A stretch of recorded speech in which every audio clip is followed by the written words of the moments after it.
बच्चों, व्याकरण में आज हम लोग पढ़ेंगे सार लेखन या संक्षेपण। तो सबसे पहले शाब्दिक अर्थ। सार का शाब्दिक अर्थ क्या है? सार का शाब्दिक अर्थ है रस, मूल तत्व, संक्षेप, सारांश, संक्षिप्तीकरण, संक्षेपण इत्यादि। शाब्दिक अर्थ के पश्चात उद्भव तथा विकास। हिंदी साहित्य में सार विधा का विकास फ्रेंच तथा अंग्रेजी साहित्य के अनुकरण के आधार पर हुआ। अंग्रेजी का प्रेसी राइटिंग हिंदी में सार या संक्षेपण के रूप में जाना जाता है। न्यू ऑक्सफोर्ड इंग्लिश डिक्शनरी में सार शब्द का अर्थ है सारांश लिखना या संक्षेप में लिखना। उद्भव तथा विकास के पश्चात परिभाषा। सार शब्द का अर्थ है मूल तत्व। इस प्रकार किसी भी पाठ अथवा गद्यांश का मूल भाव अथवा विचार को बिना छोड़े संक्षेप में लिखना सार लेखन कहलाता है।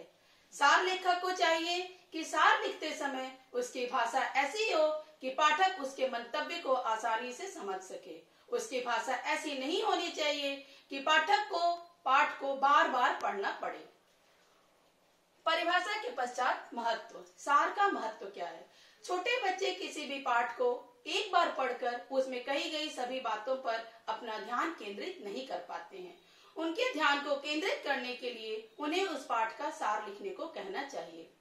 सार जब लिखना रहता है तब बच्चे उस पाठ को बड़े ही ध्यान से पढ़ते हैं और उस पाठ के मुख्य बातों पर वो ध्यान देते हैं। सार लिखने से बच्चों का भाषा पर कितना अधिकार है तथा वे अपने भाषा को किस प्रकार अभिव्यक्त कर सकते हैं, इसकी जानकारी हम अच्छी तरह से कर सकते हैं। महत्व के पश्चात सार में क्या महत्वपूर्ण बातों का ध्यान देना चाहिए उसके बारे में जानेंगे। तो पहला, विषय वस्तु का अध्ययन। सार लिखते समय जो हमारा विषय वस्तु है, जो गद्यांश है, जो पाठ है, उसको 2 से 3 बार मूक वाचन करना चाहिए ताकि उस पाठ या उस गद्यांश में कही गई बात को हम ठीक तरह से समझ सकें। दूसरा, उपयुक्त शीर्षक। यदि सार लिखते समय हमें उस गद्यांश या उस पद्यांश का शीर्षक भी लिखना है तो हमें उस पाठ को या उस गद्यांश को समझकर उचित शीर्षक का चयन करना चाहिए। शीर्षक हमारा 2 से 3 शब्दों में यदि है तो वह सही है, उच्चतम है।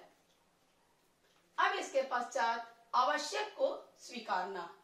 सार लिखते समय जो उसमें जरूरी बातें हैं, जो मूल बातें हैं, उसी को हमें स्वीकार करना चाहिए। अनावश्यक बातों को स्वीकार नहीं करना चाहिए। अर्थात जो उसमें अलंकारिक प्रयोग है, मुहावरा है, लोकोक्ति है, उन सब बातों पर ध्यान नहीं देना चाहिए।